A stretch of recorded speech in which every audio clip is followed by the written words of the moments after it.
আজ আমি আপনাদের সাথে শেয়ার করব দারুণ স্বাদের একটি কই মাছের রেসিপি। প্রথমেই মাছগুলোকে ধুয়ে নিয়েছি পরিষ্কার করে, তারপর লবণ ও হলুদ মাখিয়ে রেখে দিয়েছি কিছুক্ষণ।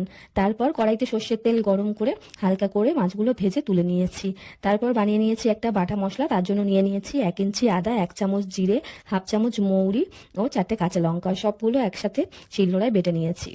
তারপর মাছ ভাজা যে তেলটা বেঁচেছিল তার মধ্যেই কালো জিরে, কাঁচা লঙ্কা ফোড়ন দিয়ে দিয়েছি 2 চামচ পেঁয়াজ বাটা। পেঁয়াজটা ভাজা ভাজা হলেই দিয়ে দিয়েছি পরিমাণ মতন লবণ ও হলুদ। পেঁয়াজটা বেশ ভাজা ভাজা করে দিয়ে দিয়েছি আগে থেকে বেটে রাখা মশলাটা। সম্পূর্ণ মশলাটা বাটি ধোয়া জল দিয়ে খুব ভালো করে কষিয়ে দিয়ে দিয়েছি পরিমাণ মতো গরম জল। ও হ্যাঁ, তার আগে দিয়েছিলাম কয়েকটা টমেটো কুচি। টমেটোটা নরম হয়ে গেলে তারপরেই দিয়েছিলাম গরম জল। গরম জলটা বেশ ফুটে উঠলে দিয়ে দিয়েছিলাম আগে থেকে ভেজে রাখা মাছগুলো দিয়ে চাপা দিয়ে রেখে দিয়েছিলাম 7-8 মিনিট। মাছগুলো খুব ভালো করে সুসেদ্ধ হয়ে গেলে উপর থেকে কাঁচা লঙ্কা ছড়িয়ে সার্ভ করেছিলাম। এটা কিন্তু গরম ভাতে ভীষণ ভালো লাগে, খুব সুস্বাদু। আপনার